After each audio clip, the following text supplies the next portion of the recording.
Tired of using the same old credit card for your Xbox purchases? We're about to unlock a whole new way to pay. First, boot up your Xbox console and sign into the Xbox account you want to link with Cash App. Navigate to the profile icon, usually found in the top left corner of the screen, and select it.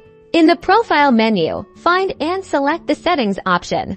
Within the settings menu, look for account settings and select payment and billing. Now you will want to select add payment method. This will bring up all of the options for payment. Normally, you would add a credit or debit card, but to use Cash App, you'll still need to add your Cash App debit card information here. Carefully enter the card number, expiration date, CVV, and billing address associated with your Cash App debit card.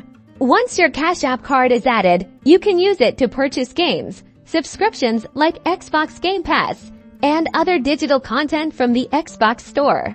During checkout, simply select your Cash App card as your preferred payment method.